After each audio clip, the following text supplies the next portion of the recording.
Welcome to my channel. जैसा कि आप लोग देख रहे हैं बॉडी फ्लूइड एंड सर्कुलेशन, आज हम लोग पढ़ेंगे ब्लड सर्कुलेशन। ये एनसीईआरटी 5-6 पार्ट में डिवाइड करती है इसको। पहला पार्ट ब्लड, दूसरा पार्ट लिम्फ जिसको टिश्यू फ्लूइड भी बोलते हैं, तीसरा पार्ट सर्कुलेटरी पाथवे, चौथा पार्ट डबल सर्कुलेशन, पांचवा part regulation of cardiac activity, छठा part disorder of circulatory system. ये 6 पार्ट हैं। ये अब हम लोग पढ़ेंगे इसके बारे में ब्रीफ। तो चलिए शुरू करते हैं। You have learn that all living और cells have to be provided with nutrient. सबको न्यूट्रिएंट चाहिए, सबको ऑक्सीजन चाहिए, एंड अदर एसेंशियल सब्सटेंस। ठीक है। ऑल्सो द वेस्ट और हार्मफुल सब्सटेंस प्रोड्यूस्ड, ठीक है, have to be remove continuously for healthy functioning of tissue. ठीक है। देखो, जब कुछ अच्छा चीज़ आता है तो उसके साथ साथ कुछ बुरा चीज़ भी आता है। ऐसे ही बॉडी सेल, लिविंग सेल में जैसे आपको न्यूट्रिएंट्स मिल रहा है, ऑक्सीजन मिल रहा है एंड अदर एसेंशियल सब्सटेंस मिल रहा है, ऑल्सो उसके बजाय भी वेस्ट और हार्मफुल सब्सटेंस भी प्रोड्यूस हो रहा है, जिसको हम लोग स्टूल कहते हैं। स्टूल के द्वारा हम मतलब इन क्लास से बाहर कर देते हैं, तो वो इसकी बात कर रहा है। ठीक है। It is there for essential to have efficient mechanism for the movement of this substance to the cell and from the cell। ठीक है। ये सेल में कैसे जाएगा और सेल से बाहर कैसे जाएगा, इस सारे का एक मैकेनिज्म है। जैसे एक्सक्रीशन करना है तो एक्सक्रेटरी सिस्टम क्या क्या है वो हम लोग बाद में पढ़ेंगे। अभी ट्रांसपोर्ट के बारे में पढ़े हैं, ब्लड के थ्रू कैसे कैसे सब्सटेंसों का ट्रांसपोर्ट होगा। ठीक है। Different group of animal have evolved different method for this transport. Simple organism like sponges, coelenterata circulate water from their surrounding through the body cavity and facilitate the cell to exchange the substance। ठीक है। जो simpler organism है जैसे sponges और सिलिड्रेटा, वो कैसे कर रहे हैं, circulate water from their surrounding, ठीक है, through the body cavity and facilitate cell to exchange the substance. ठीक है। अब कॉम्प्लेक्स ऑर्गेनिज्म कैसे करेंगे, use special fluid within their body to transport such materials. ठीक है। जैसे ह्यूमन ब्लड यूज करेगा, वैसे ही जो मोर कॉम्प्लेक्स और ऑर्गेनिज्म है जैसे आर्थ्रोपोडा, इकाइनोडर्मेट्स, मॉलस्क, ये सब कैसे करेंगे, स्पेशल फ्लूइड के थ्रू। Okay. Blood is the most commonly used body fluid by most of the higher organism including humans for the purpose. Blood most common है, मतलब ब्लड जो होता है वो मतलब मैक्सिमम ऑर्गेनिज्म में, कई ऑर्गेनिज्म में blood as a fluid use होता है, इंक्लूडिंग ह्यूमन को भी मतलब इसमें इंक्लूड किया है for this purpose. Another body fluid, एक और बॉडी फ्लूइड है जिसको लिम्फ कहते हैं, also help in the transport of certain substances. ठीक है। लिम्फ जो होता है वो भी हेल्प करता है ट्रांसपोर्ट करने का सर्टेन सब्सटेंस का। ठीक है।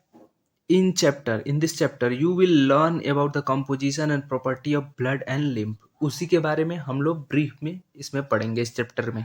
ठीक है। लिम्फ को टिश्यू फ्लूइड बोलते हैं, यहाँ पे भी हम लोगों ने देखा था। And the mechanism of the circulation of blood is also explained.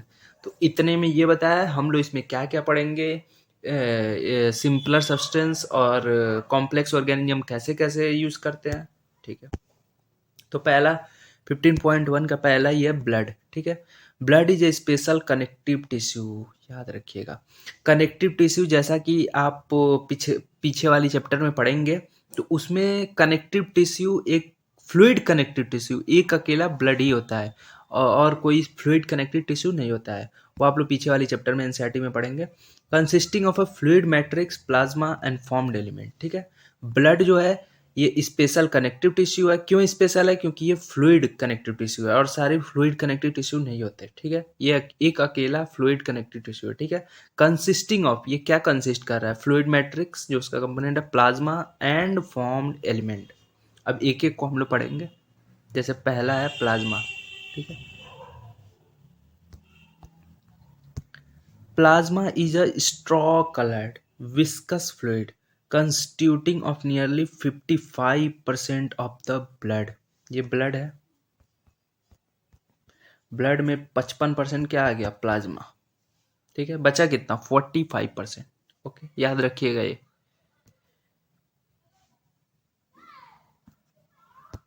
90 to 92% of plasma is water. Plasma जो है उसके अंदर 90 से 92% वाटर होगा, H2O। ओके, एंड प्रोटीन्स, पानी और प्रोटीन्स, ठीक है, कंट्रीब्यूट 6 to 8%।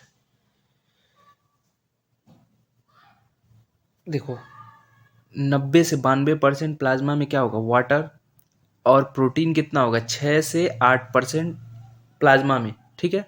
अब वो क्या क्या होंगे, जैसे fibrinogen, globulins, albumins are the major proteins. Fibrinogens, albumins और ग्लोबुलिन्स, ये इसके इस मेजर प्रोटीन्स होगा, मेजरली जो फाइंड होते हैं प्लाज्मा में। Okay, fibrinogen are needed for clotting and coagulation. जैसे कहीं कट लग जाता है तो वहाँ पे ब्लड कुछ देर तक ही ना, मतलब फ्लो होता है, फिर उसके बाद से रुक जाता है, तो उसमें क्लॉटिंग एंड कोगुलेशन में कौन हेल्प करेगा, fibrinogen. Globulins primarily are involve in the defence mechanism. Globulins जो है वो आपके बॉडी के डिफेंस मैकेनिज्म में काम करेगा, ठीक है, of the body. And the albumins, ये ऑस्मोटिक ग्रेडियंट बैलेंस करता है, हेल्प इन ऑस्मोटिक बैलेंस, ठीक है। Plasma also contain small amount of, थोड़ा सा, of minerals like sodium, calcium, magnesium, bicarbonate and chlorine etcetera. Glucose, amino acid, lipids etc. are also present in the plasma, as they are always in the transit in the body, ठीक है। Factor for the coagulation and coagulating of the blood are also present in plasma, ठीक है, जैसे fibrinogen हम लोग ने देखा, इन inactive form, ठीक है, एक्टिव फॉर्म में नहीं होगा, इनएक्टिव फॉर्म में होगा, उस पर कोई मतलब सब्सटेंस एक्ट करेगा तब वो जाके एक्टिव होगा। Plasma without clotting factor is serum, important point. Plasma without clotting factor is serum, ये 5 स्टार अच्छे से याद रखिएगा। सीरम किसको बोलते हैं, तो सीरम क्या होगा, plasma without clotting factor. Okay, अब हम लोग पढ़ेंगे फॉर्म्ड एलिमेंट। फॉर्म्ड एलिमेंट में क्या क्या आएंगे हम लोग देखेंगे इसमें, ठीक है। फॉर्म्ड एलिमेंट जैसे इसमें एरिथ्रोसाइड आएगा, ल्यूकोसाइड आएगा, प्लेटलेट्स आएगा, ठीक है। एक बार ऊपर वाला रिवाइज कर लें, क्या क्या हम लोगों ने पढ़ा है।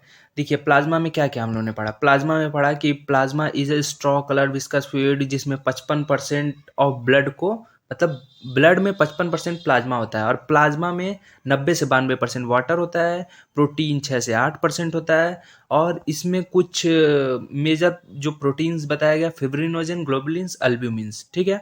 फिब्रिनोजेंस किस में यूज होता है, कोगुलेशन ऑफ ब्लड में। ग्लोबुलिन्स किस में यूज होता है, डिफेंस मैकेनिज्म में। एल्ब्यूमिन्स किस में होता है, ऑस्मोटिक बैलेंस में, ठीक है। प्लाज्मा में स्मॉल, मतलब थोड़े से अमाउंट में mineral like sodium, magnesium, dot dot dot, और ग्लूकोज, अमाइनो एसिड, लिपिड भी इसमें होते हैं, are also present in plasma, ठीक है। और फैक्टर क्लॉटिंग एंड कोगुलेशन के लिए जैसे फिब्रिनोजेन प्रेजेंट था, वो इनएक्टिव फॉर्म में प्रेजेंट होता है, वो किसी सब्सटेंस के द्वारा एक्टिव फॉर्म में आएगा। और plasma without clotting factor is serum. Okay, okay guys, चलिए शुरू करते हैं आगे का। फॉर्म्ड एलिमेंट हमने शुरू किया था। फॉर्म्ड एलिमेंट में कौन कौन था, एरिथ्रोसाइड, ल्यूकोसाइड, प्लेटलेट्स, ओके। और इसको कलेक्टिवली कहा जाता है फॉर्म्ड एलिमेंट, ठीक है। And and they constitute nearly 45% of blood. देखिए, ब्लड था, ब्लड में 55% क्या था, प्लाज्मा, ठीक है, जो ऊपर हम लोग ने देखा। कितना बचा था, 45 में क्या था, क्या बचा, एरिथ्रोसाइड, ल्यूकोसाइड, प्लेटलेट्स आएंगे, मतलब फॉर्म्ड एलिमेंट आएंगे। अब देखिए, एरिथ्रोसाइट क्या है, रेड ब्लड सेल, आरबीसी को बोला जाता है, are most abundant of all cell in blood. देखिए, इन तीनों में सबसे ज्यादा कौन सा होगा cell, erythrocyte, red blood cell. हम लोग के पूरे बॉडी में रेड ब्लड सेल मेजरली होता है।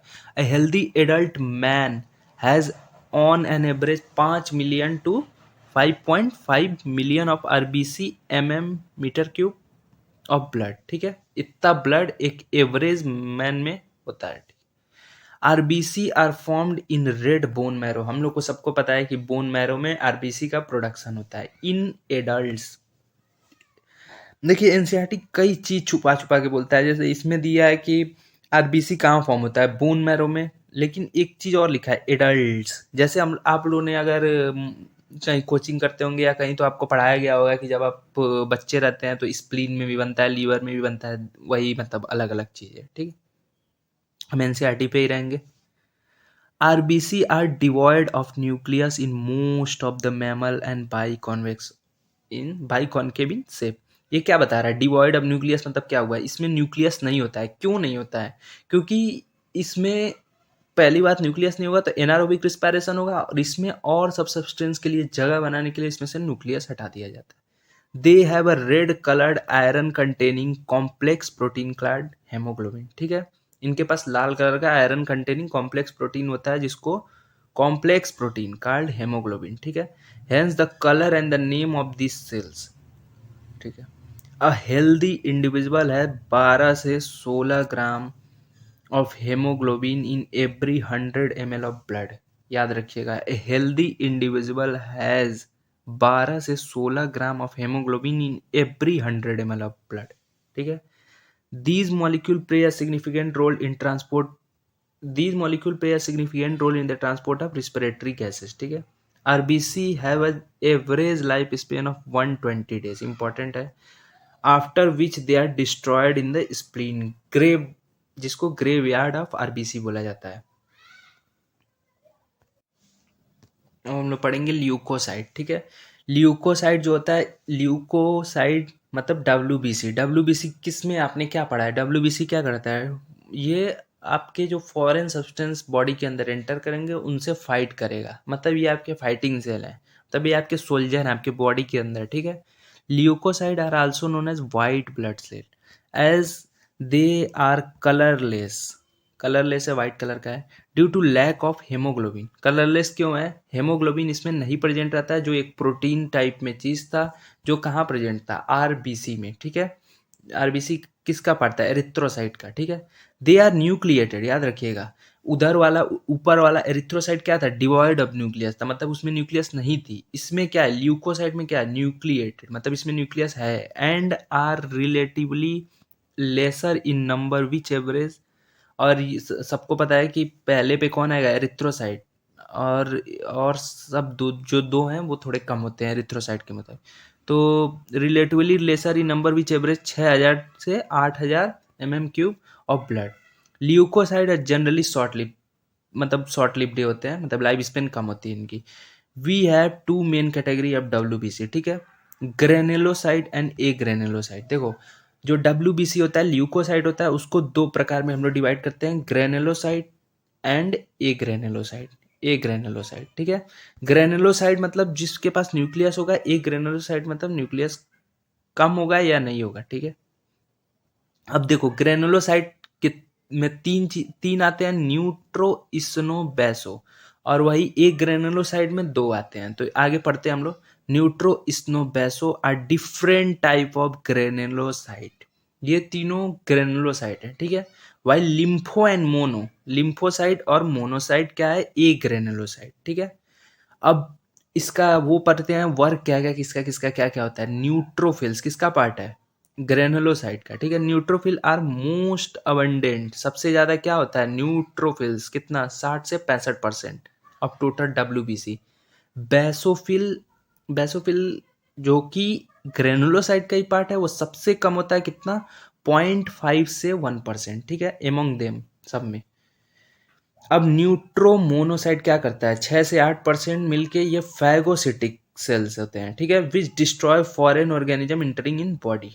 ठीक है ना, बेसोफिल क्या करता है, सिक्रेट हिस्टामिन, सेरोटोनिन, हिपेरिन। ठीक है, ये सिक्रेट करता है, and are involved in inflammatory reaction. Okay, eosinophil जो 2 से 3% होता है, resist infection and also associated with allergic reaction. अब ऊपर हम लोग देखते हैं, देखो कौन कौन क्या क्या किया। ठीक है, पहले पहले देखिए ल्यूकोसाइट को डब्ल्यूबीसी कहते हैं, जो न्यूक्लिएटेड होते हैं। ठीक है। और इनका कलर, क्यों इनको कलरलेस कहते हैं, क्योंकि इनको इनमें हीमोग्लोबिन नहीं होता है, ठीक है। ये लेसर ही नंबर होते हैं, 6000 से 8000 होंगे। जो ल्यूकोसाइड हैं वो जनरली शॉर्ट लिव्ड होते हैं, और इसके दो मेन कैटेगरी होते हैं, ग्रेनुलोसाइड, एक ग्रेनुलोसाइड, ग्रेनुलोसाइड में 3 आते हैं, न्यूट्रो, स्नोबैसो, एक ग्रेनुलोसाइड में 2 आते हैं, लिम्फो, मोनो, ठीक है। अब सबसे ज्यादा जो प्रेजेंट होता है वो न्यूट्रोफिल्स होता है, सबसे कम जो प्रेजेंट होता है वो बेसोफिल होता है, ओके, ठीक है। अब देखिए न्यूट्रोफिल्स, इधर कहाँ गया, neutrophil most abundant, okay, neutrophil most abundant, basophil list, ठीक है। न्यूट्रोमोनोसाइड जो 6 से 8% फैगोसिटिक का काम करते हैं। बेसोफिल हिस्टामिन, सेरोटोनिन, हिपेरिन, ये इन्फ्लामेटरी रिएक्शन में काम करते हैं। Eosinophil resist infection and also involved in associated with allergic reaction. अब देखिए इधर एक डायग्राम दिया हुआ है जिसमें आरबीसी का ये पहचानना है, आपको आना चाहिए। प्लेटलेट्स ये है, ये इस्नोफिल में देखिए 2 न्यूक्लियस इसमें है, ठीक है। बेसोफिल, ठीक, न्यूट्रोफिल्स में ट्राइलोब्ड होता है, 3 न्यूक्लियस, 1 2 3, ठीक है। Monocyte, T lymphocyte, B lymphocyte. तो ये सारी चीजें आपको याद रहनी चाहिए। कभी कभी डायग्राम बना के पूछ देता है, हालांकि इस समय तो नहीं देखा जा रहा है पेपर में, लेकिन पूछ भी सकता है, ओके।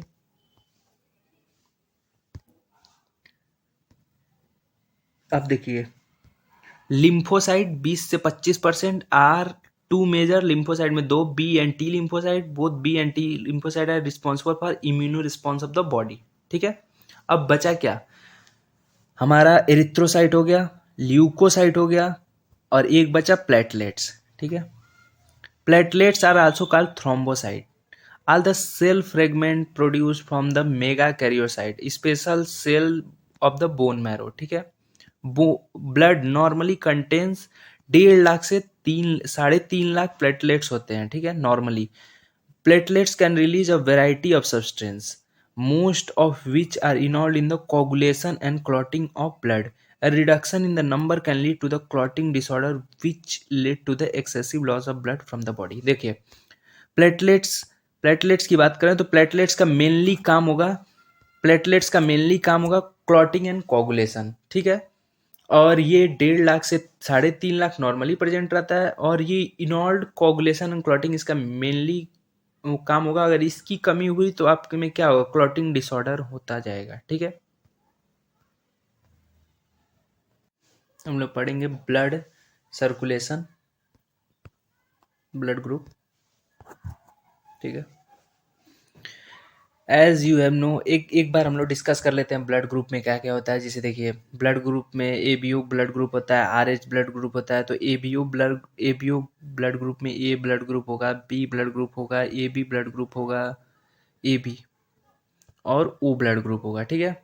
ये तीनों अलग अलग क्यों हैं इनको देखते हैं, नीचे दिया गया है, देखिए। जो ए बी ब्लड ग्रुप है उसको यूनिवर्सल क्या बोला जाता है, आप बताइएगा। A B blood group, other blood group, therefore this person is universal recipient. मतलब ए बी ब्लड ग्रुप वाले किसी से भी ब्लड ले सकते हैं, और ओ ब्लड ग्रुप वाले, ओ निगेटिव वाले किसी को भी ब्लड दे सकते हैं। तो वो क्यों दे सकते हैं ये समझना होगा, इसमें मोस्ट इंपॉर्टेंट चीज़ यही है, ठीक है। जैसे देखिए ए बी ब्लड ग्रुप है, इसमें एंटीबॉडी जो प्लाज्मा में है वो क्या है, नील, एंटीबॉडी है ही नहीं। और जो ओ ब्लड ग्रुप है इसमें एंटीजन नील है, ये याद रखिएगा, आगे हम लोग समझ लेंगे। ABO blood group is based on the presence and absence of two surface antigens chemical that can induce immunosystem on RBC, ठीक है, namely A and B, okay. 2 type के एंटीजन होते हैं, capital and capital B. Similarly the plasma different individual content 2 natural antibody protein produced in response to antigen.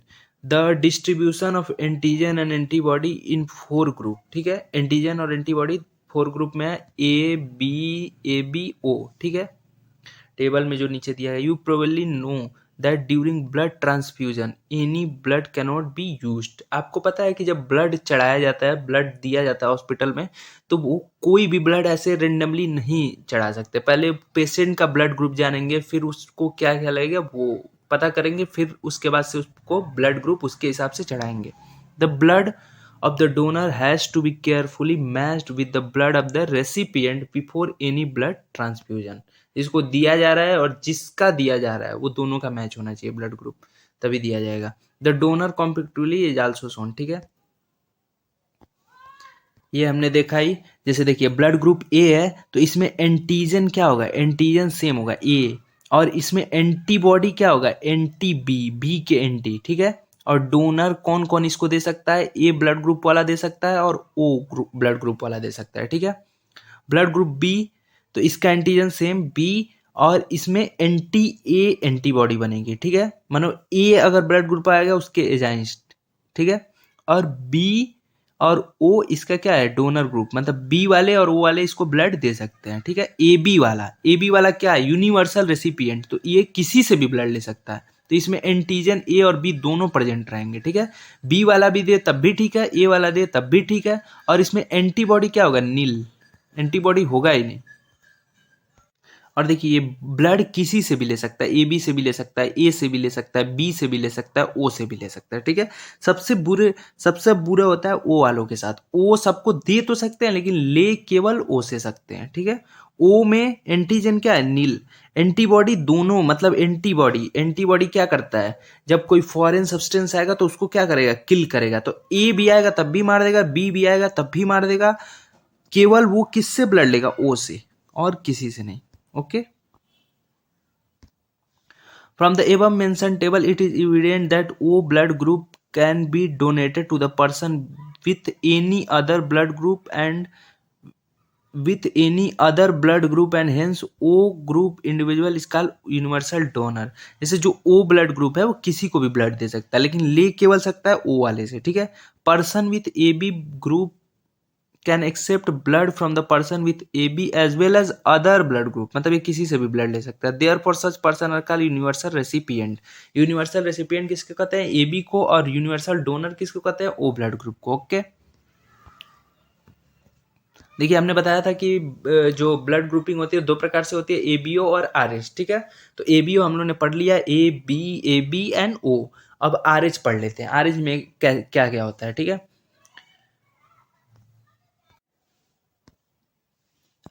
RH grouping में क्या होता है, another antigen, the RH antigen similar to one is present in rhesus monkey से आया था. ठीक है, hence RH is also observe the surface of the RBC. RBC के सरफेस पे मेजोरिटी पाया जाता है, nearly 80% of the humans. Such individual called RH positive, such individual are called RH positive. जिस पे RH एंटीजन पाया जाएगा उसको RH पॉजिटिव बोलते हैं. And those in whom the antigen is absent is called RH negative. ठीक है, अब एक चीज डिस्कस कर लेते हैं. जैसे देखिए RH नेगेटिव मदर और RH पॉजिटिव सन. ठीक है, देखिए अगर RH पॉजिटिव फादर है, मतलब सन में RH पॉजिटिव फादर है या RH नेगेटिव, अगर RH पॉजिटिव फादर है और RH नेगेटिव मदर है, देखिए तो जो पहला चाइल्ड होगा वो तो नॉर्मल होगा, लेकिन जो दूसरा चाइल्ड होगा वो एब नॉर्मल होगा. क्यों होगा, क्योंकि ये RH पॉजिटिव है या RH नेगेटिव है. तो जब चाइल्ड होगा उसके बाद से जब प्लेसेंटा, जब चाइल्ड निकल जाएगा तो ब्लड की मिक्सिंग हो जाएगी मदर के उसमें. तो जो RH नेगेटिव मदर है वो एंटीजन बना लेगी किसके विरुद्ध, RH पॉजिटिव, क्योंकि ये फॉरेन है, मतलब ये अपोजिट है. तो वही इसी के कारण एक डिसीज होता है जिसको एरिथ्रोब्लास्टोसिस फेटालिस कहते हैं. ठीक है, उसी के बारे में एनसीईआरटी ने बताया है, वो हम लोग पढ़ेंगे अब आगे. देखिए an RH negative person if exposed to RH positive blood will form a specific antibody assigned RH antigen. वही बात बता रहा है. Therefore RH group should also be matched before transfusion. जैसे देखिए हम लोग उधर रेसिपिएंट और डोनर में एबीओ में मैच कर रहे थे ब्लड ग्रुप में, वैसे ही RH ग्रुपिंग में भी मैच होगा. ठीक है, a special case of RH incompatibility, जिसको मिसमैचिंग करते हैं, has been observe between RH negative blood of pregnant mother with RH positive blood of foetus. ठीक है, RH antigen of the foetus do not get expose to RH negative blood of mother in the first pregnancy as the two blood are well separated by placenta. देखिए placenta के through दोनों blood group जिससे separated है ना mother और child का, ठीक है। तो पहले प्रेगनेंसी में तो कुछ नहीं होगा जैसे हम लोगों ने डिस्कस किया, लेकिन दूसरे प्रेगनेंसी में होगा। आप आगे देखिए, however during the delivery of the first child there is a possibility of exposure of maternal blood, माँ का blood, to small amount of RH positive blood of the foetus, ठीक है। In such case In such case, the mother start preparing antibody assigned RH antigens in her blood, ठीक है। अगर exposure हुआ first pregnancy में तो RH negative RH positive के एजाइन antibody बनाना शुरू कर देगी। उस केस में क्या होगा, in case of her subsequent pregnancy, मतलब जब दूसरी बार प्रेग्नेंट होगी, the RH antibody of mother, ठीक है, can leak into the blood of the foetus RH positive and destroy the foetal RBC, फिर वो बच्चे को डिस्ट्रॉय कर देगा।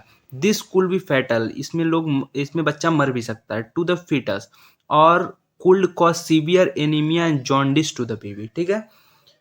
ये क्या क्या कर सकता है सेकेंड केस में, अगर हम लोग ने नहीं ध्यान दिया, अगर डॉक्टर्स ने नहीं ध्यान दिया, तो वो फैटल मतलब बच्चा मर भी सकता है, बच्चे में एनीमिया और जॉन्डिस भी देखा जा सकता है अगर नहीं मरा तो। दिस कंडीशन और इस डिसीज को क्या बोलते हैं, erythroblastosis fetalis, important. This can be avoided by the administrative anti-RH antibody immediately after delivery of first child. इसको हम लोग कैसे बचा सकते हैं, जैसे जब फर्स्ट चाइल्ड हुआ उसके बाद ही हम लोग इंजेक्शन दे दें एंटी RH एंटीबॉडी का, ठीक है। अब नेक्स्ट हम लोग पढ़ेंगे coagulation of blood. Coagulation of blood में क्या है, कोगुलेशन मतलब क्या होता है, मतलब ब्लड की क्लॉटिंग कैसे होती है, उसका प्रोसेस कैसे होता है बॉडी में, मैकेनिज्म क्या है, ये सब हम लोग पढ़ेंगे, ठीक है। जब आपको कट लगता है तो ब्लड फ्लो होता है, तो वो 3 4 5 मिनट बाद रुक कैसे जाता है, क्या क्या उसमें होता है, ठीक है। स्टार्ट। देखिए एक बार इसको डिस्कस कर लेते हैं रफली। देखिए अगर जब कहीं भी कट लगेगा तो ये एक इनएक्टिव सब्सटेंस आता है जिसको फिब्रिन बोलते हैं, फिब्रिन्स, ठीक है। वो कहाँ से आता है, फिब्रिनोजन से, ठीक है, फिब्रिनोजन से। और फिब्रिनोजन कैसे आता है, थ्रोम्बिन से, ठीक है। और थ्रोम्बिन कैसे आता है, प्रोथ्रोम्बिन से। प्रोथ्रोम्बिन कैसे आता है, थ्रोम्बोकाइनिन। कॉम्प्लिकेटेड है लेकिन हम लोग अब आपको समझ में आ जाएगा मैंने क्या बोला है। देखिए पहले आएगा, अगर कट लगेगा तो डेड सब्सटेंस जिसको फिब्रिन्स बोलते हैं, जो किससे बना होता है, फिब्रिनोजन से। और फिब्रिनोजेंस और फिब्रिन के बीच जो इंजाइम काम करता है उसको क्या बोलते हैं, थ्रोम्बिन। थ्रोम्बिन कैसे आता है, प्रोथ्रोम्बिन से, ठीक है। उसमें कौन सा इंजाइम काम होता है, thrombokinase, okay. So ready. Coagulation of blood, you know that when you cut your finger, जब आपकी फिंगर कट होती है और hurt yourself, your wound does not continue to bleed for long time, ज़्यादा समय तक ब्लीड नहीं होता है। Usually the blood stop flowing after some time, कुछ देर बाद ब्लड का थक्का होना बंद, कुछ देर ब्लड का फ्लो होना बंद हो जाता है। ब्लड एग्जिबिट कोगुलेशन और clotting in response to injury और trauma. This is the mechanism to prevent excessive loss of the blood from the body, ठीक है। You would have observed a dark reddish brown scum formed at the site of cut and injury over a period of time. आपने देखा होगा जो जहाँ पे cut लगता है वहाँ पे मतलब जब ब्लड बंद हो जाता है तो एक ब्राउन कलर का वो चीज रहता है, उसी को ये बता रहा है। इट इज अ क्लॉट और coagulation form mainly of a network of thread call fibrins. ये किससे बनता है, वो ब्राउन कलर का फिब्रिन्स से, ठीक है। In which dead and damage form element of the blood are trap. Fibrin जो बनता है उसमें डेड और डैमेज फॉर्म्ड एलिमेंट ब्लड के रहते हैं, ठीक है। अब देखिए जो हम लोग ने ये चीजें डिस्कस की थी वही आगे बताएगा। Fibrin are formed by the conversion of inactive fibrinogens. Fibrins किससे बन रहा है, फिब्रिनोजेन से, ठीक है, in the plasma by enzyme कौन सा है, थ्रोम्बिन। देखिए फिब्रिनोजन से फिब्रिन्स बना, वो किसके द्वारा, थ्रोम्बिन इंजाइम के द्वारा, ठीक है। और ये थ्रोम्बिन कैसे बनता है, thrombin in turn are formed from the another inactive substance present in the plasma called prothrombin, ठीक है। अब प्रोथ्रोम्बिन से थ्रोम्बिन बन रहा है तो उस पर भी कोई इंजाइम काम करेगा, एन इंजाइम कॉम्प्लेक्स थ्रोम्बोकाइनेज, ठीक है, is required in the above reaction, ठीक है। This complex is formed by a series of linked enzymatic reaction cascade process involving a number of factors present in the plasma in an inactive state. Okay, वो अलग अलग state होता है जिसमें ये सब सारी एक्टिविटी जितनी दी है वो होता है, ठीक है, वही बताया. एन इंजरी और trauma stimulate the platelets in the blood. जैसे हम लोग के ऊपर देखे थे फॉर्म्ड एलिमेंट में जो प्लेटलेट्स था वो कोगुलेशन में हेल्प करता था, तो वही बता रहा है. And certain factor which activates the mechanism of coagulation. ठीक है, certain factor released by the tissue at the site of injury also can initiate the coagulation. Coagulation कैसे कैसे इनिशिएट होता है? प्लेटलेट से. सर्टेन फैक्टर होते हैं टिश्यू में, उससे भी हो सकता है. Calcium ion play a very important role in clotting. Important 5 बार लिखिएगा. अगर ऐसे क्वेश्चन पूछ देगा calcium ion play a very important role in clotting, सही. Calcium ion play does not play a important role in clotting, सही है कि गलत? गलत है. अब हम लोग पढ़ेंगे लिम्फ. क्या पढ़ेंगे? लिम्फ, जिसको हम लोग टिश्यू फ्लूइड कहते हैं, जो क्या था? दूसरा 15.2. ठीक है. As the blood passes through capillary in the tissue, some water along with many small water-soluble substance move out into a spaces between the cell of the tissue, leaving the larger protein and most of the formed element in the blood vessel. This fluid released out is called interstitial or tissue fluid. देखिए tissue fluid क्या होता है, lymph को बोलते हैं. ये blood के अलावा एक अलग भी एक दूसरा फ्लूइड है. ठीक है. As blood passes through capillaries in the tissue, some water along with many small water soluble substance move out into a spaces. किस स्पेस में? सेल्स और टिश्यू के बीच में, between the cells and tissue, leaving the larger protein and most of the formed element in the blood vessel. ठीक है. और इसी फ्लूइड को क्या कहते हैं? Tissue fluid. समझ गए. It has a small mineral distribution in that plasma. ठीक है. एक्सचेंज ऑफ न्यूट्री, जैसे देखा था कि ब्लड का एक वो है, जैसे ब्लड जैसे काम करता है उसी तरह ये भी काम करता है, ये भी एक फ्लूइड है. ठीक है. तो जैसे ब्लड एक्सचेंज न्यूट्रिशन करेगा, ये भी करेगा, गैस का ये भी एक्सचेंज करेगा between the blood and the cells. Also occur always occur through the fluid. An elaborate network of vessels called lymphatic system collect the fluid and drains it back to the major vein. The fluid present in the lymphatic system is called lymph. Lymph is a colorless fluid containing a specialized lymphocyte which are responsible for immune system of the body. ठीक है. Lymph is also an important carrier for nutrients, hormones. Fats are absorbed through lymph in the lacteal present in the intestinal fluid. ये important point है. Fats are absorbed through the lymph in the lacteal present in the intestinal villi. ठीक है.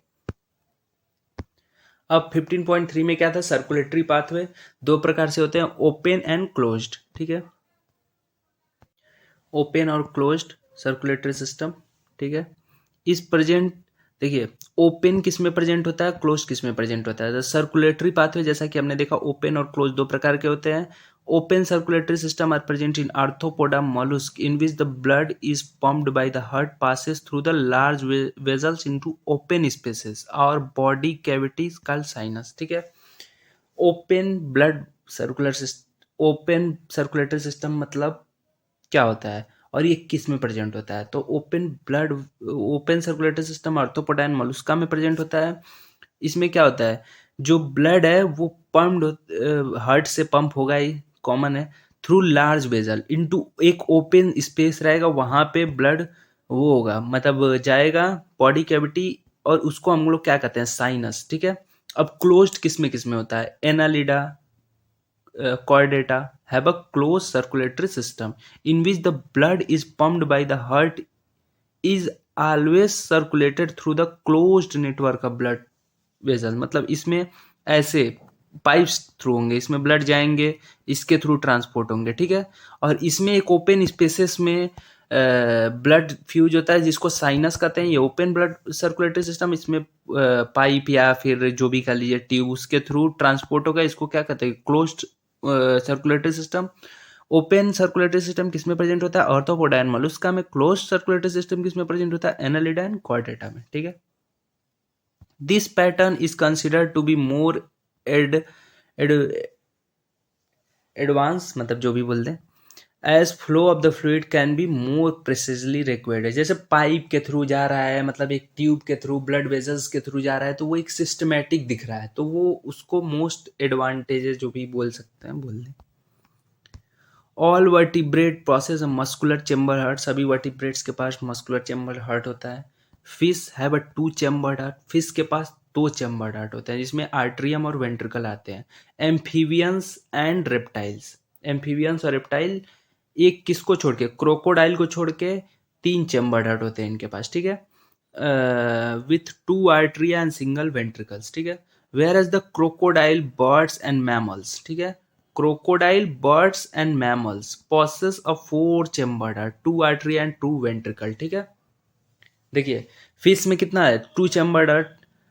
Amphibia and reptiles में कितना है, three chambered heart. उसमें भी reptiles में क्रोकोडाइल को छोड़ दिया जाए तो सब में तीन चैम्बर्ड हार्ट, और क्रोकोडाइल बर्ड्स और मैमल्स के पास कितने हैं, फोर चैम्बर्ड हार्ट, ठीक है। अब हम लोग आगे पढ़ेंगे इनकम्प्लीट कंप्लीट सर्कुलेशन, ये क्या क्या होता है। जैसे फिशेज में the heart pumps out deoxygenated blood, जिसका फिशेस का जो हार्ट होता है वो डीऑक्सीजनेटेड ब्लड पंप करता है, which is oxygenated by gills, gills के थ्रू वो ऑक्सीजनेट हो जाते हैं, and supply to the body part from where deoxygenated blood is return to the heart. देखिए फिश में क्या होता है, जो हार्ट होता है वो डीऑक्सीजनेटेड ब्लड पंप करता है, और उसका जो गिल्स होता है वो उसको क्या बनाता है, ऑक्सीजनेटेड, और फिर वो डीऑक्सीजनेटेड ब्लड लेके हार्ट के पास पहुंच जाता है। फिर क्या करेगा, हार्ट भेजेगा गिल्स के पास, जो ऑक्सीजनेट होगा बॉडी को ट्रांसपोर्ट होगा, तो इसको हम लोग सिंगल सर्कुलेशन कहते हैं, ठीक है। In amphibians and reptiles the left atrium receive oxygenated blood, ठीक है, blood from the gills lungs, और किसी के थ्रू हो सकता है, and right atrium get deoxygenated blood, ठीक है, फ्रॉम अदर पार्ट्स, ठीक है। However they get mixed up to the single ventricle which pumps out mixed blood, इसको इनकम्प्लीट डबल सर्कुलेशन बोलते हैं। मतलब ये क्या कहना चाहता है, जैसे रेप्टाइल्स जो एम्फीबियंस है उनमें कितना चैम्बर हार्ट था, सॉरी, ये मान लीजिए उनका हार्ट है, ये थ्री चैम्बर हार्ट था, ठीक है। तो ये राइट आर्टरी या राइट वेंट्रिकल जो भी है, तो इसमें प्योर ब्लड होगा, इसमें इम्प्योर ब्लड होगा, और ये दोनों एक ही आखिर वेंट्रिकल है ना इसके पास, तो एक ही वेंट्रिकल में ये मतलब वो होंगे, मतलब मिक्स होंगे, तो इसमें ऑक्सीजनेटेड है, इसमें डीऑक्सीजनेटेड है, तो मिक्स होके क्या हो जाएगा, दोनों ऑक्सीजनेटेड डीऑक्सीजनेटेड मिक्स हो जाएगा, तो ये मिक्स्ड ब्लड होगा। तो ये ना इनकम्प्लीट है ना कंप्लीट है, तो इसको क्या कहेंगे, इनकम्प्लीट डबल सर्कुलेशन कहेंगे, ठीक है। और जैसा कि बर्ड्स, मैमल और क्रोकोडाइल में क्या है, चार चैम्बर्ड हार्ट है, तो इसमें डीऑक्सीजनेटेड होगा, इसमें ऑक्सीजनेटेड होगा, ये ऑक्सीजनेटेड के थ्रू बॉडी में चला जाएगा, तो ये ऑक्सीजनेटेड ब्लड बॉडी में गया, और ये डीऑक्सीजनेटेड जो है लंग्स के पास चला जाएगा, तो वो उसको प्योर करेगा, तो सॉरी हार्ट की जैसे जहाँ भी बॉडी बाहर चला जाएगा तो उसको वो प्योर करेगा। तो ये पूरा सिस्टमेटिक है। जैसे in blood and mammals oxygenated and deoxygenated received by right and left, ठीक है, respectively pass through ventricle of same side, ठीक है, अपने अपने साइड में वो पास होंगे, ठीक है।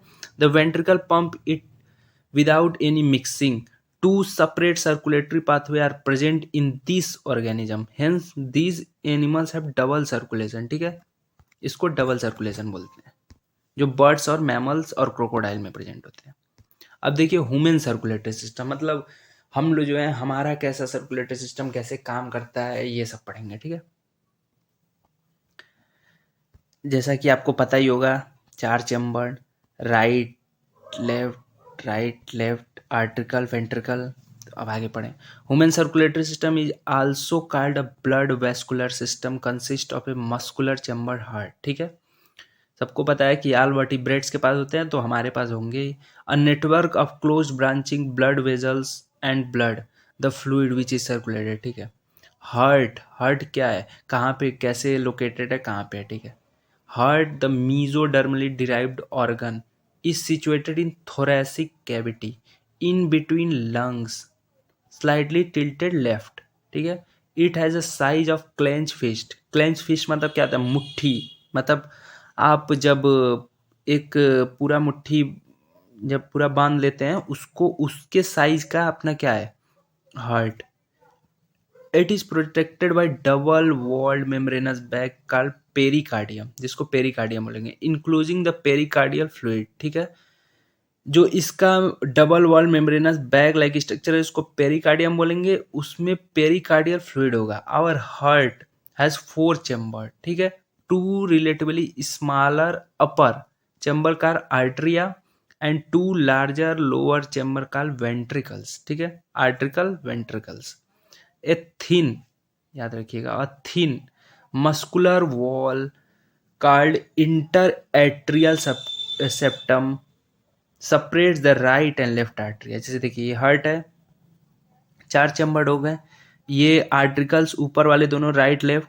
तो ये जो होता है ये पोर्शन जो आर्टरिया को सेपरेट करता है ये थिन होता है, थिन, ठीक है। Whereas the thick walled the interventricular septum which separate the left and right ventricle. जैसे ये जो इसका बीच का होगा वॉल जो राइट और लेफ्ट वेंट्रिकल को सेपरेट करेगा वो क्या होगा, थिक होगा, थिक। ये थिन, ये थिक, ठीक है। ये थिक क्यों होगा, क्योंकि देखिए आर्टरिया से वेंट्रिकल में जब ब्लड आएगा तो वेंट्रिकल को प्रेशर से ब्लड बॉडी में भेजना होगा। अगर प्रेशर से नहीं भेजेगा तो सब जगह पहुंच पाएगा, इसलिए यहाँ का जो ये जो सारे ये होंगे ये थिक होंगे। The atrium and ventricle of the same side are also separated by thick fibrous tissue called atrioventricular septum, ठीक है। आर्ट्रिया और वेंट्रिकल भी सेपरेटेड होंगे जिसका थिक वॉल होगा, ठीक है। However, however, each of these septa are provided with the opening through which two chamber, ठीक है, of the same side connected each other, ठीक है। The opening between right atrium and right ventricle is guarded by the valve formed by 3 muscular valve। जैसे देखिए ये heart है, ये artery ये वेंट्रिकल, ठीक है। राइट ये लेफ्ट, तो राइट वाले एक वॉल से आखिर इसमें से इसमें ब्लड जाएगा तो एक वॉल होगा ना इसके बीच, तो वो वॉल क्या है, 3 लेयर, ठीक है। 3 मस्कुलर फ्लैप्स का कस्प जिसको ट्राइकस्पिड बोलेंगे, और जो लेफ्ट आर्टिकल और वेंट्रिकल को सेपरेट करेगा उसको बाइकस्पिड वॉल बोलेंगे। वेयर एज द बाइकस्पिड और mitral valve guards the opening between left atrium and left ventricle, ठीक है। तो opening of the right and left ventricle into pulmonary artery and aorta। देखिए ये हो गया, ये राइट, ये left, right article, right ventricle, left article, left ventricle, ठीक है। अब देखिए इसका ये जो है ये राइट वेंट्रिकल, राइट जो वेंट्रिकल होगा ये किस में ओपन होगा, पल्मोनरी आर्टरी में। और जो लेफ्ट वेंट्रिकल क्या होगा, जो प्योर ब्लड है इसमें प्योर ब्लड होगा, ये किस में जाएगा, एरोटा में ओपन होगा, वही बता रहा है। Are provided with the semilunar valves, इसके बीच में भी सेमी लूनर वॉल्व होंगे। The valve in the heart allow the flow of the blood only in one direction, ये एक ही डायरेक्शन में ब्लड फ्लो करेगा, 2 डायरेक्शन में नहीं। ऐसे जब ये ब्लड बाहर निकल जाएगा तो ये बंद हो जाएगा, तो वो बाई डायरेक्शनल नहीं है कि थोड़ा सा ब्लड निकल गया फिर अंदर चला गया, ऐसा कुछ नहीं। From atria to ventricle to form ventricle pulmonary artery aorta the wall is present backward flow, ठीक है।